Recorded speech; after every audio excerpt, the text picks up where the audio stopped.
CLAT PG 2022 का paper अब हो चुका है और अकॉर्डिंगली इस वीडियो के अंदर हम लोग बात करने वाले हैं कि जो 2022 का पेपर हुआ है इसके अंदर एक ब्रीफ ओवरव्यू क्या है कि पेपर क्या आया था, क्या जो पेपर था वो एक्सपेक्टेड था, क्या वो अनएक्सपेक्टेड था, किस तरीके के क्वेश्चंस आए, कैसे आए, उसकी डिफिकल्टी क्या थी, उस बारे में हम लोग सारी बातें करने वाले हैं। अब सबसे पहले हम लोग चलिए शुरू कर लेते हैं सब्जेक्ट वाइज क्लासिफिकेशन से कि हमारा सब्जेक्ट वाइज जब हम लोग बात कर रहे हैं कि यहाँ पे क्लैट ने किस तरीके से क्वेश्चंस को दिया, किस तरीके से यहाँ पर जो क्वेश्चंस की वेटेज थी वो क्या थी और कितना लास्ट ईयर के पेपर से चेंज आया है। अगर हम लोग उस एस्पेक्ट पे केवल फोकस करते हैं तो आप सबसे पहले ये देखो कि जो कॉन्स्टिट्यूशनल लॉ है आपका उसके अंदर अभी भी देखिए 35 क्वेश्चंस को रिमेन करा गया, which mean constitutional law has remained one of the biggest portions of this paper. But लेकिन जो सबसे बड़ा चेंज आया है वो ये है कि जो सब्जेक्ट्स और जो टॉपिक्स यहाँ पे कवर करे गए हैं वो नॉर्मल नहीं है, ठीक है। वो ऐसे सब्जेक्ट्स हैं, वो ऐसे टॉपिक्स हैं जिसको कि आप ये कह सकते हो कि वो टॉपिक्स आप उतना एक्सपेक्ट नहीं करोगे। जैसे कि अगर आप मान के चलते हो कि रिजर्वेशन हो गया या फिर आपका बाकी जितने अच्छे टॉपिक्स हैं उनके ऊपर क्वेश्चंस ना पूछ कर क्लैट ने इस बार काफ़ी नीश टॉपिक्स को फोकस करा है और अकॉर्डिंगली उसके ऊपर क्वेश्चन पूछे। उसके बारे में हम लोग एक एक करके जब हम लोग पेपर देखेंगे हम लोग डील करेंगे कॉन्स्टिट्यूशनल लॉ के साथ। तो कॉन्स्टिट्यूशनल लॉ के अंदर जो पेपर आया that has been quite we would say difficult, उस हिसाब से डिफिकल्टी रही है उसकी क्वाइट मॉडरेट। बात करते हैं अगर ज्यूरिस्प्रूडेंस की, ज्यूरिस्प्रूडेंस को भी एज अ इंपॉर्टेंट सब्जेक्ट यहाँ पे क्लैट के द्वारा मेंटेन तो करा गया है, पर यहाँ पर भी जो आपका फोकस है, आपका जो पैराग्राफ का लेंथ है, अगर आप केवल उसकी बात करोगे तो पैराग्राफ का जो लेंथ है वो काफ़ी ज़्यादा यहाँ पे इलोंगेट कर दिया गया, लंबा काफ़ी कर दिया गया है। और अगर आपने पैसेज को देखा होगा, अगर आपने समझा होगा कि क्वेश्चन क्या आया है तो आपको आंसर पैसेज के अंदर मिलेगा जरूर, बट लास्ट ईयर से जाकर 2021 से आप कंपेयर करोगे तो पेपर का फॉर्मेट चेंज करा गया है, पैसेजेस को लंबा करा गया, क्वेश्चंस को आपको टाइम लगा के पढ़ना पड़ेगा। ज्यूरिस्प्रूडेंस के साथ तो यही है। और जो आपका बेसिकली कंसेप्चुअल क्लैरिटी है, अगर आपको वो नहीं है, ये आपको नहीं पता कि किस ज्यूरिस्ट ने क्या बोला है, किसने क्या किताब रखी है, या फिर अगर आप तेजी से नहीं पढ़ पा रहे हो तो आपके लिए ये ज्यूरिस्प्रूडेंस का ये पार्ट कर पाना थोड़ा कठिन होता। तो ये भी हम लोग कहेंगे कि मॉडरेटली कठिन रहा है, it has been difficult according to us, थोड़ा मॉडरेटली। फिर बात कर लेते हैं कॉन्ट्रैक्ट की। कॉन्ट्रैक्ट की इस बार काफ़ी अच्छे क्वेश्चंस आए, फुल पैराग्राफ यहाँ पे दिए गए हैं। डॉक्ट्रिन ऑफ फ्रस्ट्रेशन के ऊपर यहाँ पे दिया गया है और बाकी जो आपके पैसेज आए उनके ऊपर दिया गया है। उसके ऊपर अगर हम लोग बात करें तो काफ़ी ज़्यादा यहाँ पर जो टॉपिक्स लिए गए वो थोड़े पुराने केसेस में जा जाके इन्होंने लिया है, नए वाले पे भी आया है। बट जो आपका रहा है बेसिकली वेजरिंग अग्रीमेंट की अगर आप बात करें जो पैसेज उसके अंदर आया उसकी अगर हम लोग बात करते हैं तो ऑनेस्टली स्पीकिंग ये जो पूरा का पूरा पैसेज इन्होंने दिया है या फिर जो इन्होंने करा है वो केस लॉ के ऊपर भी बेस है, लेकिन थोड़ा पुराने केस लॉ पे बेस है और कभी कभी इन्होंने थ्योरी को भी लाके यहाँ पे रखा है। तो अकॉर्डिंगली कॉन्ट्रैक्ट भी आप कहोगे डिफिकल्टी था, बहुत यहाँ पे आसान नहीं दिया कॉन्ट्रैक्ट को भी। फिर कंपैरेटिवली बात करते हैं इंटरनेशनल लॉ की, तो इंटरनेशनल लॉ में आपके 13 क्वेश्चंस आए हैं। एक उन्होंने रशिया यूक्रेन वाले पे दे दिया, जिनोसाइड आपका कन्वेंशन पे, एक उन्होंने दूसरे उस पर दिया है। तो दोनों ही जो वो थे वो आपके बेसिकली कंटेम्प्रेरी इश्यूज से मिलाकर, जो आपका लॉ सीज वाला है वो है वो कंटेम्प्रेरी इश्यूज से मिलाकर इन्होंने दिया है। तो वो कहीं ना कहीं एक्सपेक्टेड था कि इस तरीके का आपका आ सकता है। और ये हम लोगों ने अपने जो मॉक पेपर्स थे, मॉक पेपर्स के अंदर भी हम लोग ने इन टाइप के क्वेश्चंस को बहुत ज़्यादा कवर किया है। तो अकॉर्डिंगली अगर आपने हमारी जो सीरीज थी मॉक पेपर्स की वो थे, अगर आपने कहीं से फॉलो करें आपके लिए इंटरनेशनल लॉ को कर पाना थोड़ा यहाँ पे ईजी होता। बस क्वेश्चंस को आप कह सकते हो कि हाँ मॉडरेटली थोड़े डिफिकल्ट थे, but expected category, expected range करनी थोड़ा यहाँ पे आया है। कॉन्ट्रैक्ट उतना एक्सपेक्टेड नहीं था, कॉन्स्टिट्यूशन उतना एक्सपेक्टेड नहीं था। और सेम चीज़ ज्यूरिस्प्रूडेंस के साथ भी है कि अगर आप पूरे पैसेजेस को देखोगे तो पैसेज काफ़ी लंबे हो गए हैं और साथ में अगर आपकी कंसेप्चुअल क्लैरिटी अच्छी नहीं है तो ज्यूरिस्प्रूडेंस आपके लिए करना कहीं ना कहीं कठिन होता। फिर बात अगर हम लोग करते हैं फैमिली लॉ की, फैमिली लॉ के अंदर फिर देखिए यहाँ पे 12 बेसिकली क्वेश्चंस को रिटेन करा गया है। बट प्रॉब्लम फिर वही आती है कि फैमिली लॉ के अंदर भी वही पूछा गया जो कि एक्सपेक्टेड था। यहाँ पे राजनीश नेहा का केस इन्होंने लिया, वो उठा के इन्होंने सीधे यहाँ पे पूछ लिया। लेकिन पॉइंट यहाँ पे ये आता है कि भाई जो इन्होंने उसके अंदर सब टॉपिक्स पूछे या फिर जो क्वेश्चंस इन्होंने पूछे वो कहीं ना कहीं पैराग्राफ के अंदर से भी इन्फर्ड थे, जो हम लोग बेसिकली इसके बारे में बात करेंगे, जो हम लोग बेसिकली क्वेश्चन पेपर के एनालिसिस पे जाएंगे उसमें बात करेंगे। अब फिर इन्होंने, अब देखिए यहाँ पे जो सबसे मेजर चेंज आया वो आया आपका सीआरपीसी के पॉइंट ऑफ व्यू से। सीआरपीसी को इन्होंने देखिए केवल यहाँ पे 5 क्वेश्चंस दिए हैं, बल्कि लास्ट टाइम यहाँ पे बहुत बड़ा करीब 18 से लेकर 24 क्वेश्चन 2021 में आए थे। तो जिन लोगों ने भी सीआरपीसी को एक बहुत ही इंपॉर्टेंट पॉइंट ऑफ फोकस मान के चले थे कि हाँ आएगा, उनको कहीं ना कहीं यहाँ पे निराशा हासिल हुई है, ये आप सीधे सीधे कह सकते हो इस पेपर के अंदर। और अकॉर्डिंगली इसके अंदर केवल गौतम नवलखा वाला जो केस था उसके ऊपर उन्होंने पैसेज दिए, वो पैसेज भी रिलेटिवली कहीं ना कहीं आप सॉल्व कर लेते अगर आपने केस को अच्छे से पढ़ा था। तो उसमें आप सीआरपीसी में नहीं कह सकते कि पेपर बहुत ज़्यादा डिफिकल्ट था। सेम अगर हम लोग बात करते हैं आईपीसी की भी, आईपीसी भी बहुत ज़्यादा यहाँ पे नहीं वो किया गया, केवल यहाँ पे 6 क्वेश्चन आए हैं और एविडेंस के साथ भी वही सेम काम करा गया। ये थोड़ा सा अनएक्सपेक्टेड था एविडेंस को इतना ज़्यादा इंपॉर्टेंस देना पहले, क्योंकि एविडेंस इतना कभी आया नहीं है। और इसकी भी देखिए 6 क्वेश्चन यहाँ पे दे दिए गए। तो फिर यहाँ पे अगर आप as a whole criminal law को लेते हो, क्रिमिनल लॉ का एज अ होल इंपॉर्टेंट रखा गया है अभी भी क्लैट के द्वारा, तो आप ये नहीं कह सकते कि क्रिमिनल लॉ के ऊपर से इंपॉर्टेंस चलेगी। बस सीआरपीसी की जो इंपॉर्टेंस बहुत ज़्यादा थी 2021 के पेपर से, उस चीज़ को चेंज करते हुए यहाँ पे उसको यहाँ पे चेंज कर दिया। अब बात करें और मिसलेनियस सब्जेक्ट्स के, जैसे आपके जेजे एक्ट हो गया, उसके ऊपर पूरा एक पैसेज आया है। अगर आपने ये पढ़ा है जेजे एक्ट, वो केस आपने पढ़ा है, आप कर लोगे, वरना ये कर पाना थोड़ा कठिन होता। फिर अगर हम लोग बात करें कंपनी लॉ की, तो कंपनी लॉ के अंदर बॉस एमलगमेशन के ऊपर पूरा इन्होंने पैसेज दिया, इनकम टैक्स मिला के दिया। वो बिल्कुल अनएक्सपेक्टेड है, कोई सोच नहीं सकता था कि ये आपका आ जाएगा। मैं सच बता रहा हूँ, we were not expecting company law to come in this capacity. That is very very honestly मैं आपको बता रहा हूँ, हमने नहीं सोचा था कि ये आएगा, बट आ गया। दैट इज वन थिंग, उसको आप नहीं डिनाई कर सकते हो। और जहाँ तक मैं अगर इसको मतलब क्लासीफाई करूँ या मैं कहूँ, तो अगर आपका ये पैसेज छूटा भी है, गलत भी हुआ है, तो मेजॉरिटी लोगों ने, अगर मान लो किसी ने पढ़ भी लिया होगा गलती से, वो भी करके अगर आया होगा तो उसने कर लिया होगा, बट बाकी मेजॉरिटेरली अगर स्पीकिंग बात करें तो ये पैसेज एक्सपेक्टेड नहीं था हमारे पॉइंट ऑफ व्यू से। We did not expect this. फिर बात करते हैं इन्वायरमेंट लॉ की। इन्वायरमेंटल लॉ भी आपका 4 यहाँ पे बेसिकली क्वेश्चंस आए हैं, पूरा एक पैसेज बल्कि था यहाँ पे उस वाले केस का।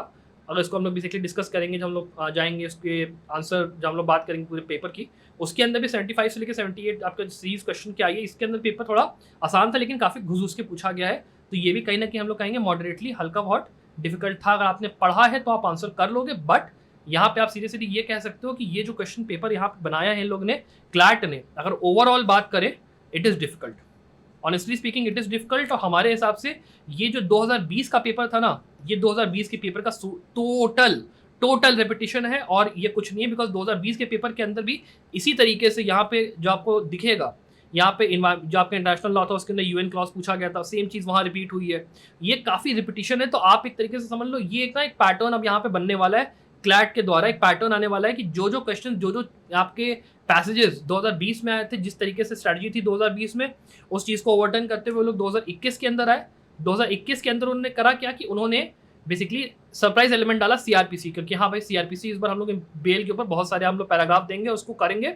उसने केओस क्रिएट किया, उसने हम लोग को ये समझाया कि यार अब आप लोग को बेसिकली स्टेट्यूट के पास जाना है, अच्छे से फोकस करना है, उसकी पढ़ाई करनी है और उसके हिसाब से आंसर करना है। केस लॉ की उतनी इंपॉर्टेंस उन्होंने कम करी, बट इस पेपर के अंदर उन्होंने दोबारा वंस अगेन उस चीज़ को रिवर्स करते हुए कहा है कि यहाँ पे केस लॉ इंपॉर्टेंट है, रिसेंट इवेंट इंपॉर्टेंट है, पढ़ के चलो, अच्छे से पढ़ के चलो, वरना नहीं होने वाला। साथ में जो आपके थोड़े से नीश सब्जेक्ट्स हैं, ऐसे सब्जेक्ट्स जो कि उतने इंपॉर्टेंट नहीं है, उनके ऊपर थोड़ा ज़्यादा फोकस रखा गया। बेसिकली सीआरपीसी की इंपॉर्टेंस को कम करा गया, तो बाकी सब्जेक्ट्स को एक एक पैराग्राफ उनको दे दिया गया। तो कहीं ना कहीं अगर आपने वो नीश सब्जेक्ट थोड़े कम पढ़े तो आपको कहीं ना कहीं घाटा यहाँ पे होने का चांस है। और बेसिकली मैं आपको ये बता दूं कि जितने भी ये पैराग्राफ या जितने भी ये आए हैं क्वेश्चंस, अगर आपका ये समझ लो आपका गलत हो रहा है, बाकियों का भी गलत हो रहा है, ये नहीं हो रहा कि केवल आप ही वो इंसान हो जिसने की गलती कर दी या आपसे नहीं हो पाया, बाकी लोगों से भी नहीं हो पाया, तो टेंशन लेने की बहुत ज़रूरत नहीं है। आप केवल इतना समझ के चलो कि it is difficult for everybody. किसी ने एक्सपेक्ट नहीं करा था किस तरीके से पेपर में चेंज आएगा, इतना ज़्यादा क्लैट यहाँ पे गुगली फेंकेगा।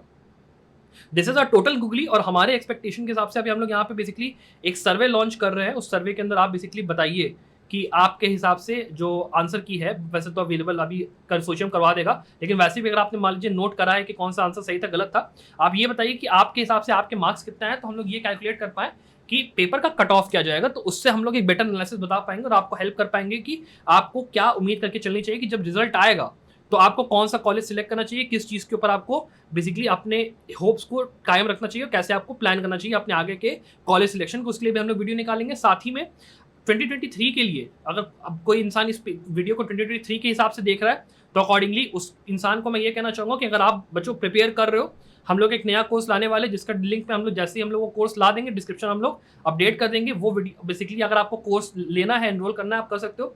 उस कोर्स के अंदर कुल मिला के 30 आपके मॉक पेपर्स होंगे।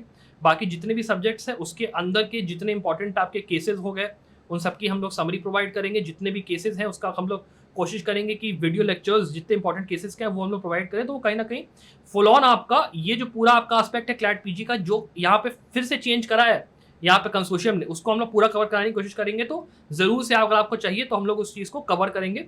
अब चलिए पहले आप शुरू कर लेते हैं कि पेपर के अंदर एक एक पैराग्राफ को हम लोग कैसे क्वांटिफाई करेंगे। हमारे हिसाब से पैराग्राफ के क्वेश्चंस क्या थे, क्या क्वेश्चंस का पैटर्न कैसा है, क्या वो आसान है, क्या वो कठिन है, उसके बारे में चलिए बात कर लेते हैं। अब अगर हम लोग बात करते हैं पैसेज के हिसाब से कि जो पहला पैसेज था वो आपका आया था, देखिए सीआरपीसी का सीधा सीधा था, ये गौतम नवलखा के केस के ऊपर। ये केस हम लोग ने मॉक पेपर के अंदर भी कवर किया था, बहुत ज़्यादा बार हमने मॉक पेपर के अंदर इसमें क्वेश्चंस दिए थे। ये तो बिल्कुल मतलब एक्सपेक्टेड था कि गौतम नवलखा तो आएगा ही आएगा।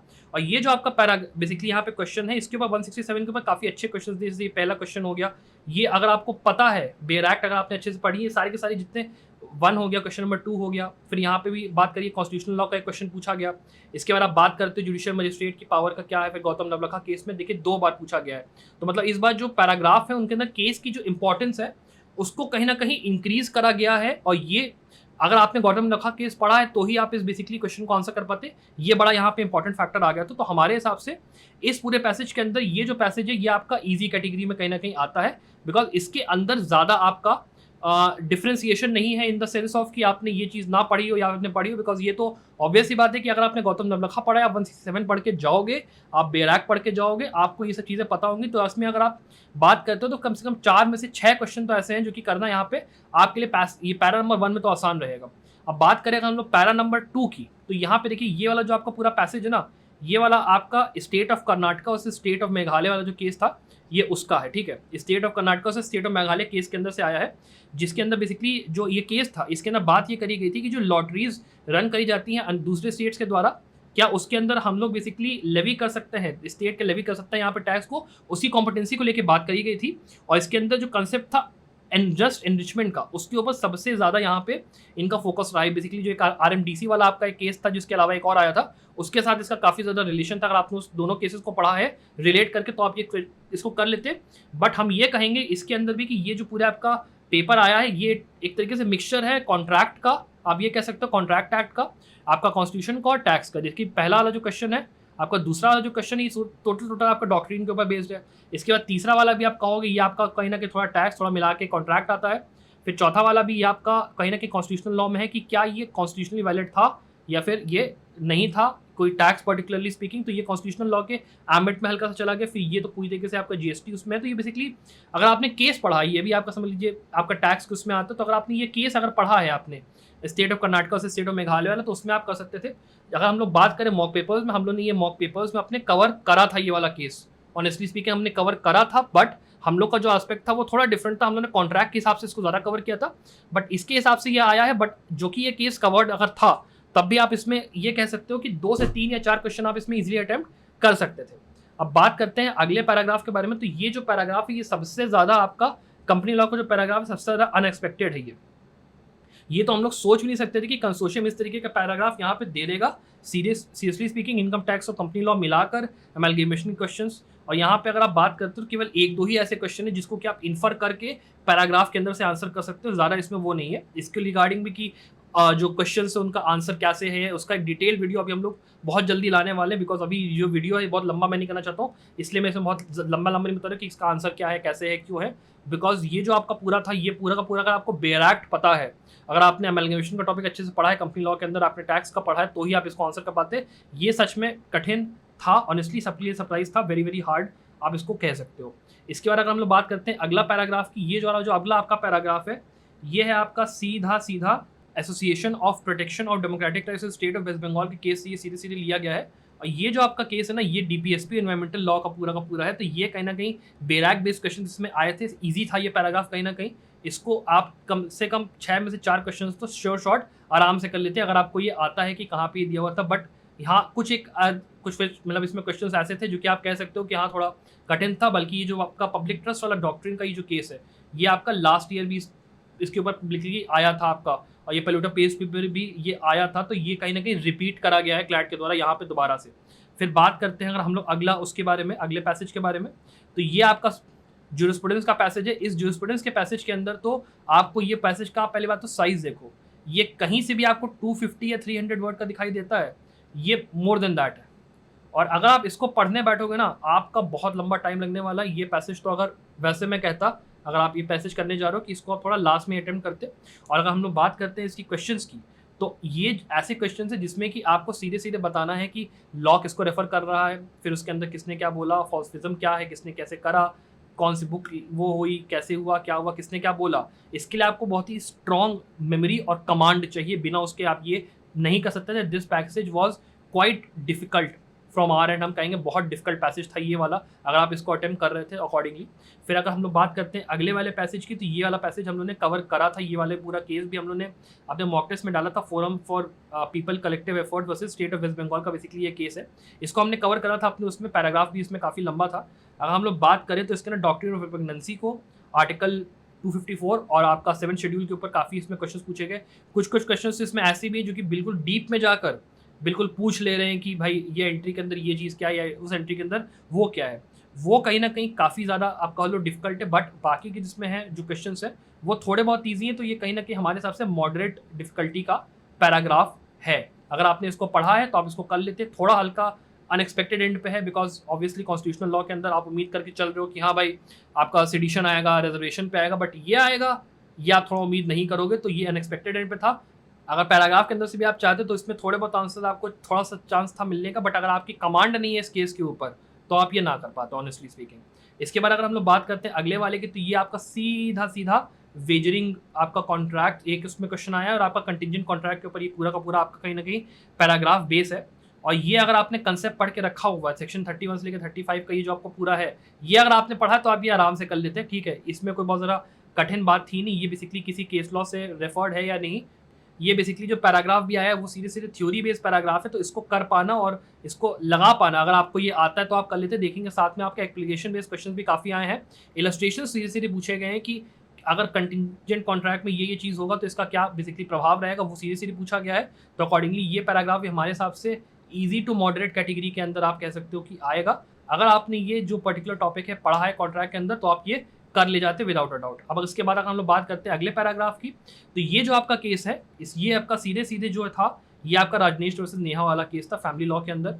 क्योंकि अगर ये केस तो हम लोगों ने मॉक टेस्ट में इतनी बार कवर किया कि आप सोच नहीं सकते। It is was a very very important case, landmark case, 2020 का केस है, ऑब्वियसली बात है। तो ऑब्वियसली आप थोड़ा सा सोचोगे कि हाँ बट ये लैंडमार्क एंड पे थोड़ा सा था।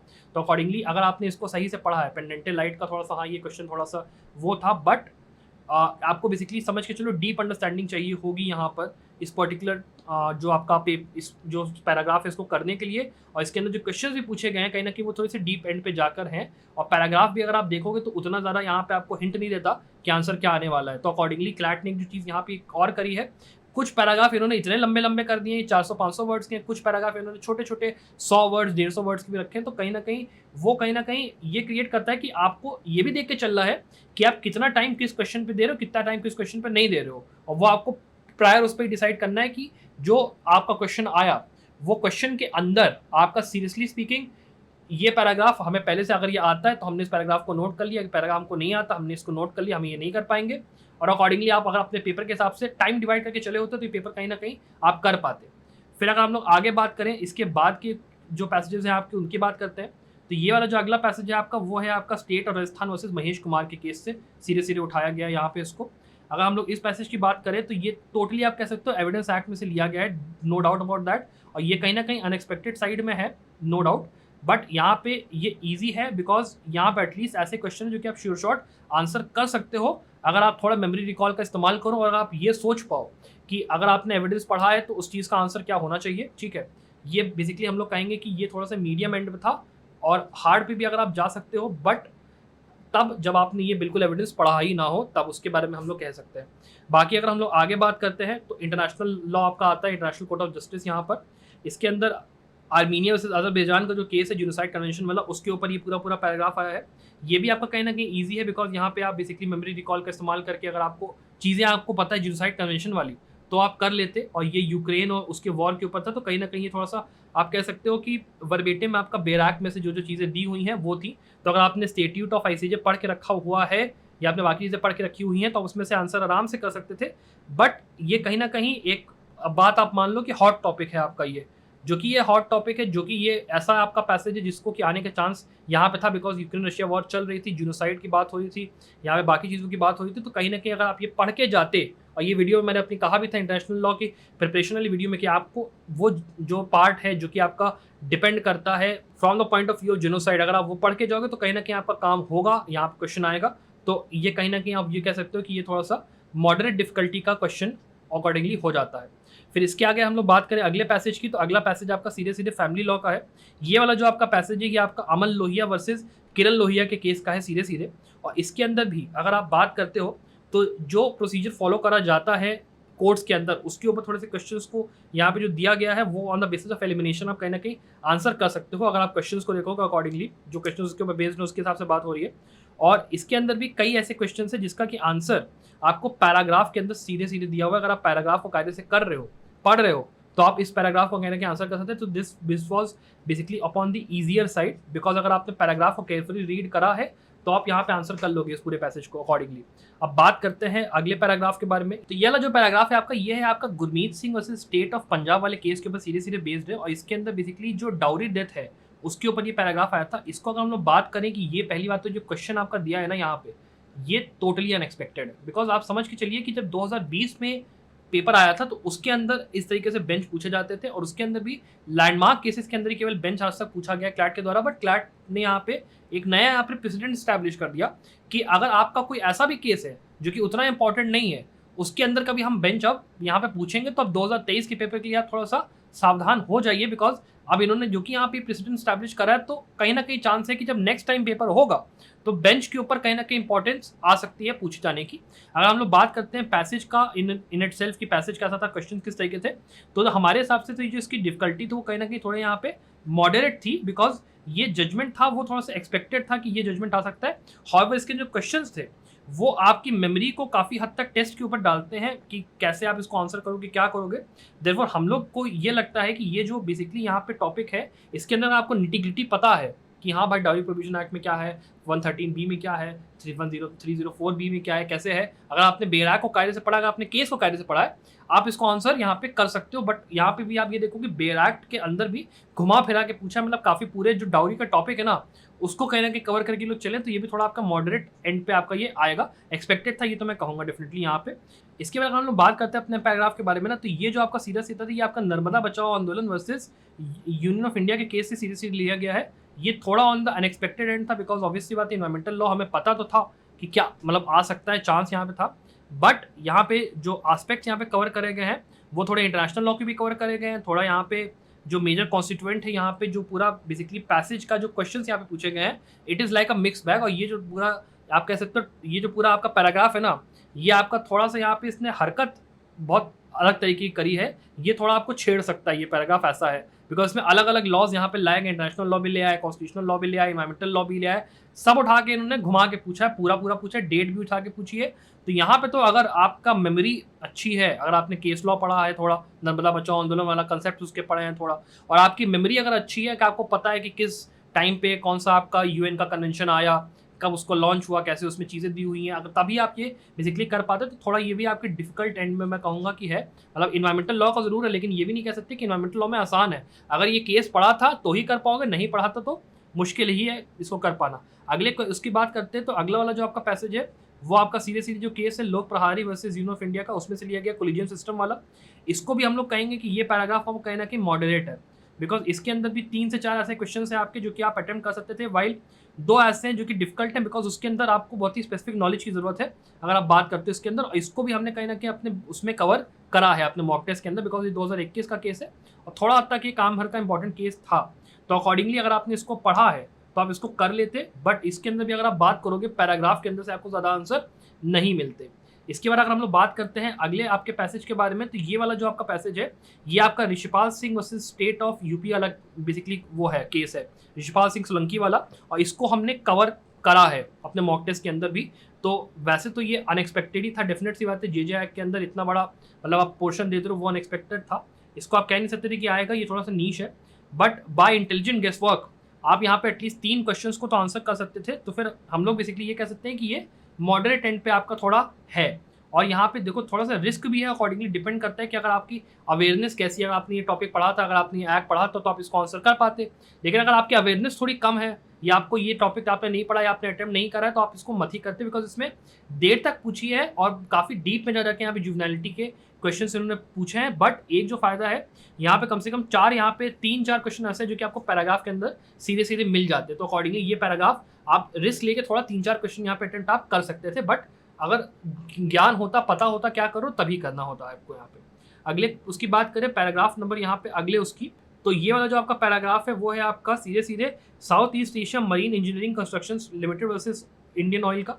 ये जो आपका केस है ये आपका कॉन्ट्रैक्ट एक्ट के ऊपर सेक्शन 56 के ऊपर बेस है, और इसको भी हम लोग कहेंगे कि ये इजी टू मॉडरेट डिफिकल्टी का है, डिपेंडिंग अपॉन कि आपका कितनी ग्रास्प है बेसिकली डॉक्ट्रिन ऑफ फ्रस्ट्रेशन के ऊपर और कंटिंजेंट कॉन्ट्रैक्ट्स के ऊपर। एटलीस्ट 3 से ऐसे 4 ऐसे क्वेश्चन है जो कि अगर आपको आते हैं यहाँ पे तो उनको आप अटेम्प्ट यहाँ पे आराम से कर सकते थे। और यहाँ पे जो आपके क्वेश्चंस भी हैं वो कहीं ना कहीं आपके यहाँ पे मैक्सिमम बेस, आपके स्टेटमेंट बेस, एप्लीकेशन टाइप के क्वेश्चंस हैं, तो फिर आपको वो आसान करने में मॉडरेट डिफिकल्टी के साथ यहाँ पे आसानी या फिर कठिनाई आप बोल सकते हो कि होती। इसके बाद अगर हम लोग बात करें, ये आपका जो पैराग्राफ है ये मोरालिटी ऑफ लॉ के ऊपर ज्यूरिस्प्रूडेंस का कुछ ज़्यादा ही लंबा यहाँ पे ये पैराग्राफ है आप कह सकते हो, बिकॉज ज्यूरिस्प्रूडेंस के अंदर लास्ट टाइम भी जब अर्नब गोस्वामी का पैराग्राफ आया था, उसके अलावा जो दूसरा पैराग्राफ आया था इतने लंबे नहीं थे। आंसर आपको बेसिकली जो है, अगर हम लोग बात करें कि ये पैसेज को हम लोग कैसे क्लासिफाई करेंगे, तो हम लोग कहेंगे कि ये पैराग्राफ कहीं ना कहीं आपका ईजी लेके मॉडरेट आपका है, बिकॉज इसके अंदर आपका जो पैसेज था ज्यूरिस्प्रूडेंस का वो रिक्वायर करता था कि आप थोड़ा सा क्रिटिकल थिंकिंग करो, ब्रेनस्टॉर्मिंग करो, तो रादर देन अगर आप इसको आप बहो कि आप इसको इंटेलिजेंट गेसवर्क के थ्रू आंसर यहाँ पे आप कर सकते हो। काफ़ी क्वेश्चन आपके ऐसे थे जो कि आपके पैरा के अंदर से आपको आंसर मेजॉरिटी का मिल जाता, और कुछ ही एक बस क्वेश्चन एक ऐसा है जिसको कि आप कह सकते हो यहाँ पे क्वेश्चन नंबर 101, जो कि थोड़ा आपसे यहाँ पे कहता कि भाई यहाँ पे ये फिलोसफर की जो बेसिकली आइडियोलॉजी है उसके हिसाब से आपको कहीं ना कहीं इसको आंसर करना पड़ेगा। फिर इसके बाद हम लोग बात करें पैराग्राफ नंबर 18 की, ये जो आपका है ये आपका लॉ ऑफ सीज के ऊपर बेस्ड है। ये जो आपका फ्रांस वर्सेस टर्की वाला केस था उसके ऊपर बेस्ड है। वैसे तो हमने इस पूरे उसको अपने मॉक पेपर सीरीज के अंदर यहाँ पे टॉपिक को तो कम से कम 3 बार हमने यहाँ पे दिए हैं पैराग्राफ अपने मॉक पेपर्स के अंदर, तो अगर आपने हमारे मॉक पेपर सीरीज फॉलो करी थी तो ये आपको कहीं ना कहीं करने में आसानी होती, डेफिनेट सी बात है। यूएन क्लॉज पे हमने बहुत क्वेश्चंस दिए हैं। और ये अगर हम लोग बात करें पैसेज के बारे में, तो पैसेज को आप ये कह सकते हो कि ये बेसिकली मेमोरी जो आपकी है ना उसके अंदर आपका थोड़ा सा टेस्ट हो रहा है, और यहाँ पे इंटेलिजेंट गेसवर्क का बहुत बड़ा खेल है, ठीक है। तो अकॉर्डिंगली ये अगर आपको कंसेप्ट अच्छे से आता तो ये बेसिकली पैराग्राफ आप कर पाते। अकॉर्डिंगली अगर हम लोग बात करते हैं अगले पैसेज की, तो ये अगला जो पैसेज है आपका वो है आपका Amit Sahani versus union of India case का, ठीक है। अब ये जो आपका है ये रादर वेल नोन एक जजमेंट है जिसको कि कवर हम लोगों ने करा है यहाँ पे डिटेल्ड, उसमें ऑन दी एक्सपेक्टेड साइड था ये कहीं ना कहीं आप कहोगे। अगर हम लोग डिफिकल्टी वाइज बात करें तो यहाँ पे जो पैसेज और जो क्वेश्चन है वो कहीं ना कहीं रिक्वायर करते हैं डीप नॉलेज फिर से केस लॉ की यहाँ पे अगर हम लोग बात करें। और अपार्ट फ्रॉम दैट यहाँ पे जो ये क्वेश्चन पूछा गया यहाँ पे बेंच की कॉम्पोजिशन का बेसिकली अगर आप बात करते हो, ये फिर से कहीं ना कहीं एक बहुत ही खतरनाक प्रेसिडेंट स्टैब्लिश कर रहा है 2023 के एस्पिरेंट्स के लिए कि अब आपको यहाँ पर याद करना पड़ेगा कहीं ना कहीं थोड़ा हद तक, ये आप जान के चलो। और ये जो आपका पैराग्राफ था ये जो है ये ऑन द डिफिकल्ट एंड मैं सीधे सीधे बोलूँगा, बिकॉज यहाँ पे कई सारे ऐसे क्वेश्चन हैं जो कि आपके केस लॉ बेस्ड हैं। कुछ क्वेश्चन तो इसमें ऐसे भी जो कि 2012 ये रामलीला वाला मैदान का जो केस है उसके अंदर बेसिकली यहाँ पे उससे पूछा गया, तो कहीं ना कहीं ये on the difficult and definitely था, ये बहुत कठिन था इसको कर पाना। और थोड़ा सा आप कह सकते हो कि हाँ एक्सपेक्टेड था अमित साहनी के आने का, थोड़ा सा आप कह सकते हो, but on the difficult and यहाँ पे इन्होंने क्वेश्चंस को रखा है इस पूरे पैसेज के अंदर। फिर हम लोग बात करते हैं यहाँ पे हमारे लास्ट पैराग्राफ के बारे में। तो जो लास्ट पैराग्राफ है आपका वो है आपका इन डिस्ट्रीब्यूशन और supply of essential services during pandemic वाले केस का। इसके अंदर ये जो पूरा का पूरा पैसेज है ये कहीं ना कहीं इजी टू मॉडरेट साइड पर फिर से कह सकते हैं, बिकॉज अगर आपने कॉन्स्टिट्यूशन और एडमिनिस्ट्रेटिव लॉ को पढ़ा है, aspects like separation of power जो कि बहुत ज़्यादा हॉट टॉपिक था, अगर आपने पढ़े हैं तो यहाँ पे जो क्वेश्चंस हैं ये कहीं ना कहीं एक्सपेक्टेड थे। और काफ़ी क्वेश्चंस आपके पैराग्राफ के अंदर से आपको मिलते, कम से कम 3 क्वेश्चंस जो पहले के हैं वो तो आपको पैरा के अंदर से मिलते हैं, और बाकी आपके थोड़े से जो क्वेश्चन है वो आपके स्टेटमेंट एप्लीकेशन बेस्ड क्वेश्चन आप कह सकते हो, केस लॉ बेस, और एक आपका fill in the blanks type का केस का ये क्वेश्चन रहा है। तो अकॉर्डिंगली मेरे हिसाब से ये जो पैराग्राफ है आपका ये थोड़ा हद तक मॉडरेट डिफिकल्टी का है। अगर आपने ये केस पढ़ा, हमने मॉक पेपर्स में कवर भी किया था, थोड़ा पुराना केस है, बट अगर आपने ये पढ़ा तो आप ये कर ले जाते अगर आपको थोड़ा ज्ञान होता separation of power administrative law के एस्पेक्ट्स का। अकॉर्डिंगली अगर आपको वीडियो पसंद आया और आपको बेसिकली अब ये जानना है कि एक तरीके से कट ऑफ क्या हो सकता है, तो प्लीज़ हम लोग ने जो डिस्क्रिप्शन के अंदर डाला है यहाँ पर सर्वे, उस सर्वे को प्लीज़ जाके फिलअप ज़रूर करिए। आपके कितने मार्क्स आ रहे हैं, कितना एक्सपेक्टेड आपके हिसाब से जा रहा है आपका वो, उसके हिसाब से हम लोग एक अच्छी सी डिटेल वीडियो भी निकालने वाले हैं अभी कि पेपर के अंदर एक एक जो क्वेश्चन था उसका क्या आंसर था। ये वीडियो थोड़ा सा लंबा ना होता बिकॉज इसमें मुझे बेसिकली बताना ये था, मेरा एस्पेक्ट ये था कि जो क्वेश्चन पेपर आया था वो कैसा था, पर से मैं इसमें एक एक जो पैराग्राफ था उसका आंसर यहाँ पे कवर करने की इंटेंशन से मैंने वीडियो नहीं बनाई थी। तो ये लंबी ज़रूर है थोड़ी यहाँ पे, बट जो देखिए एक बेसिकली समझ लीजिए एसेंस जो है पेपर का वो मैंने इस वीडियो के अंदर समझाने की कोशिश करी है। तो अकॉर्डिंगली अगर आपको वीडियो पसंद आए तो प्लीज़ वीडियो को लाइक करिएगा, शेयर करिएगा।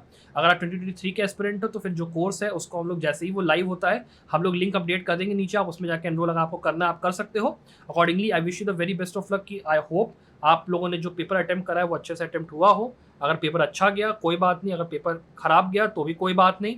दोनों ही केसेस में आप सेलिब्रेट करो, सेलिब्रेट। अगर आपका नहीं अच्छा पेपर गया, नहीं वो हो रहा तो दुखी मत हो, बिकॉज ये बस एक पेपर है। ये पेपर से आपने सीखा बहुत कुछ, उसको एज अ लर्निंग लेके आगे बढ़ो, आगे के एग्जाम पे फोकस करो। बाय।